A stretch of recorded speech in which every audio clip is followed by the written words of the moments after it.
दक्षिण देश में महिलारोप्य नाम का एक नगर था। नगर के पास एक बड़ा पीपल का वृक्ष था। उसकी घने पत्तों से ढकी शाखाओं पर पक्षियों के घोंसले बने हुए थे। उन्हीं में से कुछ घोंसलों में कौवों के बहुत से परिवार रहते थे। कौवों का राजा वायसराज मेघवर्ण भी वहीं रहता था। वहाँ उसने अपने दल के लिए एक वेहूसा बना लिया था। उससे कुछ दूर पर्वत की गुफा में उल्लुओं का दल रहता था। इनका राजा अरिमर्दन था। दोनों में स्वाभाविक वैर था। अरिमर्दन हर रात पीपल के वृक्ष के चारों ओर चक्कर लगाता था। वहाँ कोई अकेला कौवा मिल जाता तो उसे मार देता था। इसी तरह एक एक करके उसने सैकड़ों कौवे मार दिए। तब मेघवर्ण ने अपने मंत्रियों को बुलाकर उनसे उल्कराज के प्रहारों से बचने का उपाय पूछा। उसने कहा, कठिनाई यह है कि हम रात को देख नहीं सकते और दिन को उल्लू न जाने कहाँ छिपते हैं। हमें उनके स्थान के संबंध में कुछ भी पता नहीं। समझ नहीं आता कि इस समय संधि, युद्ध, यान, आसन, संश्रय, द्विवेदी भाव आदि उपायों में से किसका प्रयोग किया जाए। पहले मेघवर्ण ने उज्जवी नाम के प्रथम सचिव से प्रश्न किया। उसने उत्तर दिया, महाराज, बलवान शत्रु से युद्ध नहीं करना चाहिए। उससे तो संधि करना ही ठीक है। युद्ध से हानि ही हानि है। समान बल वाले शत्रु से भी पहले संधि करके कछुए की तरह सिमटकर शक्ति संग्रह करने के बाद ही युद्ध करना उचित है। उसके बाद संजीवी नाम के द्वितीय सचिव से प्रश्न किया गया। उसने कहा, महाराज, शत्रु के साथ संधि नहीं करनी चाहिए। शत्रु संधि के बाद भी नाश ही करता है। पानी अग्नि द्वारा गर्म होने के बाद भी अग्नि को बुझा ही देता है। विशेषतः क्रूर, अत्यंत लोभी और धर्म रहित शत्रु से तो कभी भी संधि न करे। शत्रु के प्रति शांति भाव दिखलाने से उसकी शत्रुता की आग और भी भड़क जाती है। वह और भी क्रूर हो जाता है। जिस शत्रु से हम आमने सामने की लड़ाई न लड़ सके, उसे छल बल द्वारा हराना चाहिए, किंतु संधि नहीं करनी चाहिए। सच तो यह है कि जिस राजा की भूमि शत्रुओं के खून से और उनकी विधवा स्त्रियों के आंसुओं से नहीं सींची गई, वह राजा होने योग्य ही नहीं। तब मेघवर्ण ने तृतीय सचिव अनुजीवी से प्रश्न किया। उसने कहा, महाराज, हमारा शत्रु दुष्ट है, बल में भी अधिक है, इसलिए उसके साथ संधि और युद्ध दोनों के करने में हानि है। उसके लिए तो शास्त्रों में यान नीति का ही विधान है। हमें यहाँ से किसी दूसरे देश में चला जाना चाहिए। इस तरह पीछे हटने में कायरता दोष नहीं होता। शेर भी तो हमला करने से पहले पीछे हटता है।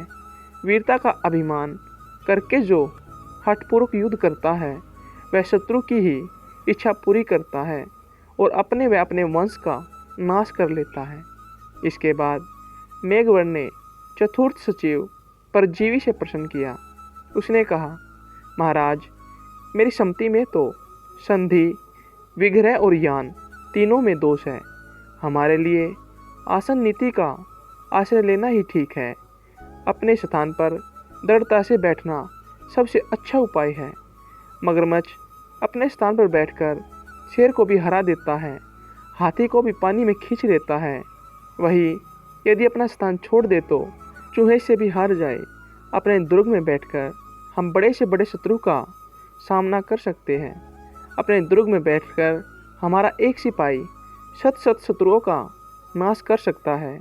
हमें अपने दुर्ग को दृढ़ बनाना चाहिए।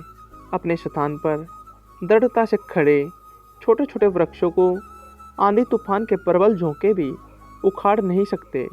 तब मेघवर्ण ने चिरंजीव नाम के पंचम सचिव से प्रश्न किया।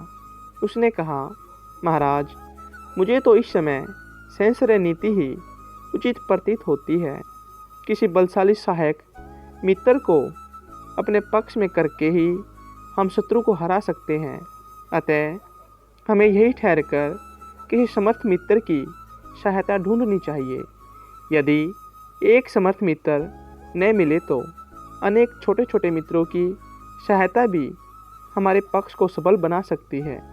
छोटे छोटे तिनकों से गुथी हुई रस्सी भी इतनी मजबूत बन जाती है कि हाथी को जकड़कर बांध लेती है। 5 मंत्रियों से सलाह लेने के बाद वायसराज मेघवर्ण अपने वंशागत सचिव शिथिरजीवी के पास गया। उसे प्रणाम करके वह बोला, श्रीमान, मेरे सभी मंत्री मुझे अलग अलग राय दे रहे हैं, आप उनकी सलाहें सुनकर अपना निश्चय दीजिए। शिथिरजीवी ने उत्तर दिया, वत्स, सभी मंत्रियों ने अपनी बुद्धि के अनुसार ठीक ही मंत्रणा दी है। अपने अपने समय सभी नीतियाँ अच्छी होती है, किंतु मेरी सम्मति में तो तुम्हें द्विवेदी भाव या भेद नीति का ही आश्रय लेना चाहिए। उचित यह है कि पहले हम संधि द्वारा शत्रु में अपने लिए विश्वास पैदा कर लें, किंतु शत्रु पर विश्वास न करें। संधि करके युद्ध की तैयारी करते रहे, तैयारी पूरी होने पर युद्ध कर दें। संधि काल में हमें शत्रु के निर्बल स्थलों का पता लगाते रहना चाहिए। उनसे परिचित होने के बाद वहीं आक्रमण कर देना उचित है। मेघवर्ण ने कहा, आपका कहना निस्संदेह सत्य है, किंतु शत्रु का निर्बल स्थल किस तरह देखा जाए? शिथिरजीवी, गुप्तचरों द्वारा ही हम शत्रु के निर्बल स्थल की खोज कर सकते हैं। गुप्तचर ही राजा की आंख का काम देता है और हमें छल द्वारा शत्रु पर विजय पानी चाहिए। मेघवर्ण, आप जैसा आदेश करेंगे वैसा ही मैं करूँगा। शिथिरजीवी, अच्छी बात है, मैं स्वयं गुप्तचर का काम करूँगा। तुम मुझसे लड़कर मुझे लहूलुहान करने के बाद इसी वृक्ष के नीचे फेंककर स्वयं सपरिवार ऋष्यमुख पर्वत पर चले जाओ। मैं तुम्हारे शत्रु उल्लुओं का विश्वास पात्र बनकर उन्हें इस वृक्ष पर बने अपने दुर्ग में बसा लूँगा और अवसर पाकर उन सब का नाश कर दूँगा। तब तुम फिर यहाँ आ जाना। मेघवर्ण ने ऐसा ही किया। थोड़ी देर में दोनों की लड़ाई शुरू हो गई। दूसरे कौवे जब उसकी सहायता को आए तो उसने उन्हें दूर करके कहा, इसका दंड मैं स्वयं दूंगा। अपनी चोंचों के प्रहार से घायल करके वह शिथिरजीवी को वहीं फेंकने के बाद अपने आप परिवार सहित ऋष्यमुख पर्वत पर चला गया। तब उल्लू की मित्र करकालिका ने मेघवर्ण के भागने और अमात्य शिथिरजीवी से लड़ाई होने की बात उलूकराज से कह दी। उलूकराज ने भी रात आने पर दलबल समेत पीपल के वृक्ष पर आक्रमण कर दिया। उसने सोचा, भागते हुए शत्रु को नष्ट करना अधिक सहज होता है। पीपल के वृक्ष को घेर कर उसने शेष रह गए सभी कौवों को मार दिया। अभी उलूकराज की सेना भागे हुए कौवों का पीछा करने की सोच रही थी कि आहत शिथिरजीवी ने करहाना शुरू कर दिया। उसे सुनकर सबका ध्यान उसकी ओर गया। सब उल्लू उसे मारने को झपटे। तब शिथिरजीवी ने कहा, इससे पूर्व कि तुम मुझे जान से मार डालो, मेरी एक बात सुन लो। मैं मेघवर्ण का मंत्री हूँ। मेघवर्ण ने ही मुझे घायल करके इस तरह फेंक दिया था। मैं तुम्हारे राजा से बहुत सी बातें कहना चाहता हूँ, उससे मेरी भेंट करवा दो। सब उल्लुओं ने उलूकराज से बात कही। उलूकराज स्वयं वहाँ आया। शिथिरजीवी को देखकर वह आश्चर्य से बोला, तेरी यह दशा किसने कर दी? शिथिरजीवी बोला, देव, बात यह हुई कि दुष्ट मेघवर्ण आपके ऊपर सेना सहित आक्रमण करना चाहता था। मैंने उसे रोकते हुए कहा कि वे बहुत बलशाली है, उनसे युद्ध मत करो, उनसे सुलह कर लो। बलशाली शत्रु से संधि करना ही उचित है। उसे सब कुछ देकर भी वह अपने प्राणों की रक्षा तो कर ही लेता है।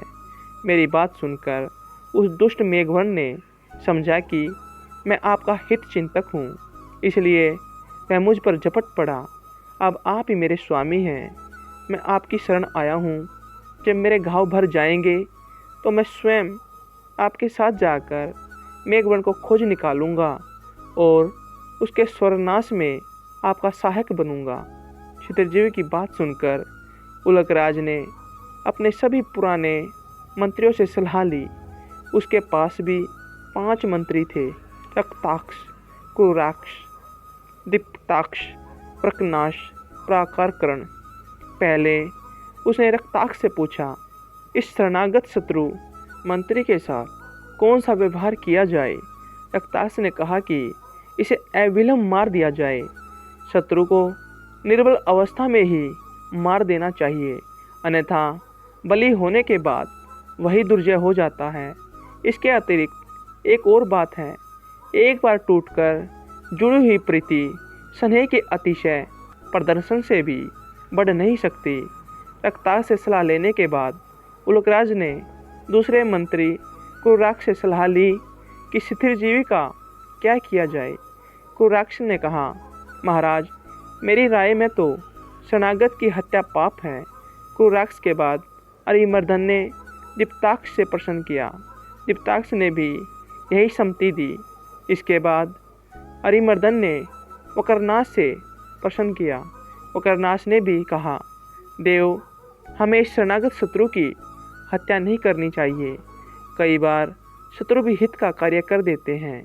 आपस में ही जब उनका विवाद हो जाए तो एक शत्रु दूसरे शत्रु को स्वयं नष्ट कर देता है। उसकी बात सुनने के बाद अरिमर्दन ने फिर अपने मंत्री प्राकरणकर्ण से पूछा, सचिव, तुम्हारी क्या सम्मति है। प्राकरणकर्ण ने कहा, देव, यह शरणागत व्यक्ति अवध्य ही है। हमें अपने परस्पर मर्मों की रक्षा करनी चाहिए। अरिमर्दन ने भी प्राकरणकर्ण की बात का समर्थन करते हुए यही निश्चय किया कि क्षितिरजीवी की हत्या न की जाए। रक्ताक्ष का उलकराज के इस निश्चय से गहरा मतभेद था। वह क्षितिरजीवी की मृत्यु में ही उलुओं का हित देखता था। अतः उसने अपनी सम्मति प्रकट करते हुए अन्य मंत्रियों से कहा कि तुम अपनी मूर्खता से उल्क वंश का नाश कर दोगे। किंतु रक्ताक्ष की बात पर किसी ने ध्यान नहीं दिया।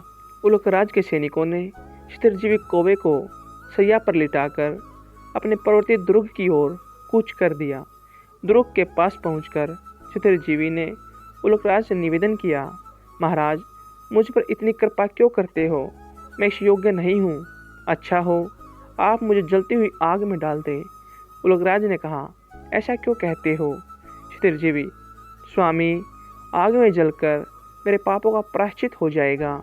मैं चाहता हूँ कि मेरा वायुस सत्व आग में नष्ट हो जाए और मुझ में उलकतव आ जाए, तभी मैं उस पापी मेघवर्ण से बदला ले सकूँगा। रक्ताक्ष क्षितिरजीवी की इस पाखंड भरी चालों को खूब समझ रहा था।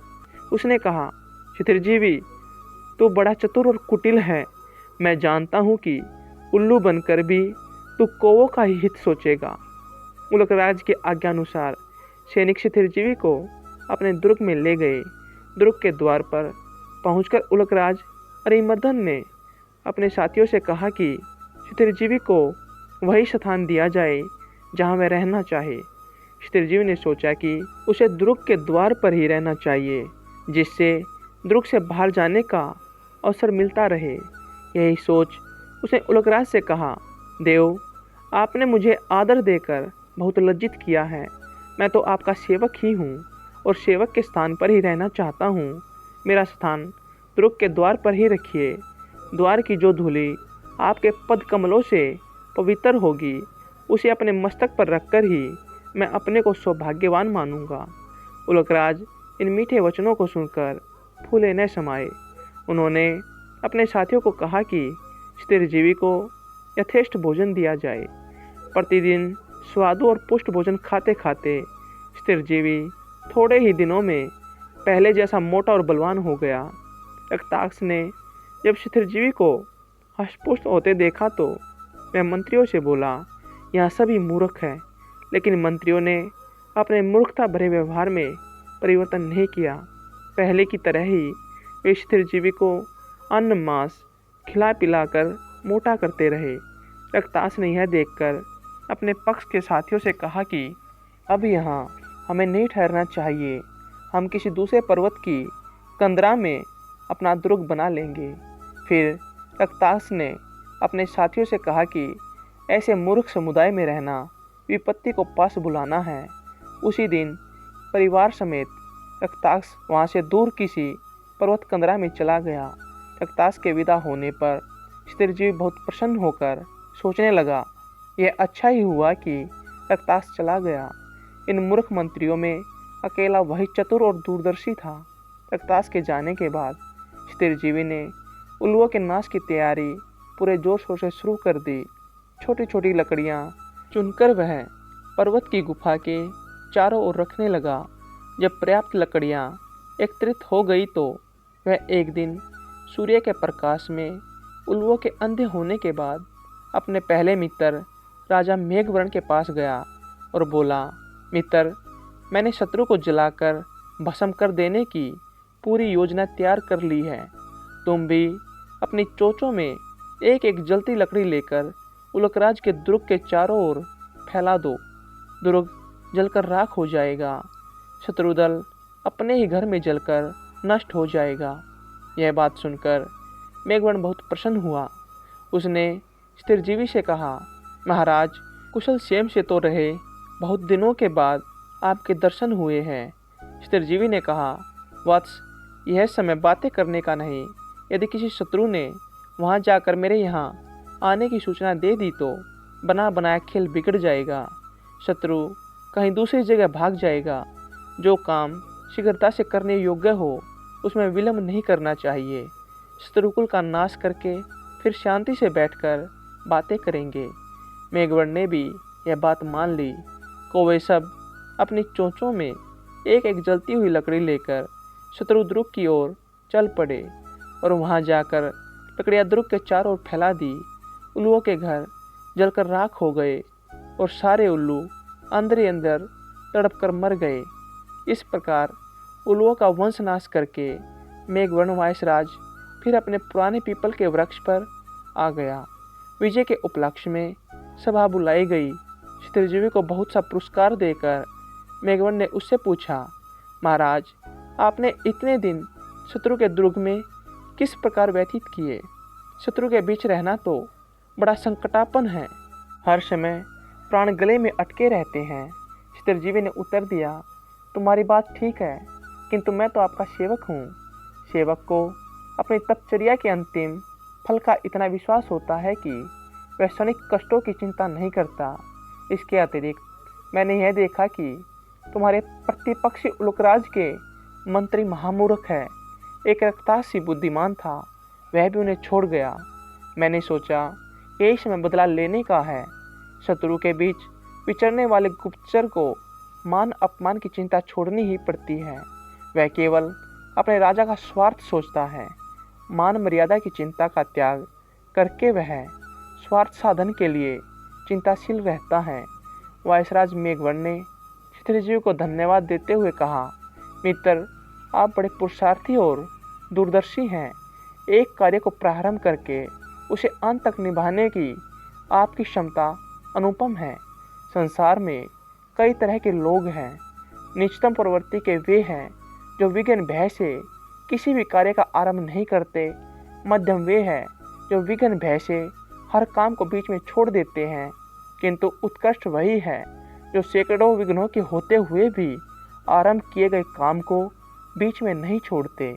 आपने मेरे शत्रुओं का समूल नाश करके उत्तम कार्य किया है। चित्रजीवी ने उत्तर दिया, महाराज, मैंने अपना धर्म पालन किया। देव ने आपका साथ दिया। पुरुषार्थ बहुत बड़ी वस्तु है, किंतु देव अनुकूल न हो तो पुरुषार्थ भी फलित नहीं होता। आपको अपना राज्य मिल गया, किंतु स्मरण रखिए, राज्य क्षण स्थायी होते हैं। बड़े बड़े विशाल राज्य क्षणों में बनते और मिटते रहते हैं। शाम के रंगीन बादलों की तरह उनकी आभा भी क्षणजीवी होती है। इसलिए राज्य के मध्य में आकर अन्याय मत करना और न्याय से प्रजा का पालन करना। राजा प्रजा का स्वामी नहीं, सेवक होता है। इसके बाद चित्रजीवी की सहायता से मेघवर्ण बहुत वर्षों तक सुखपूर्वक राज्य करता रहा।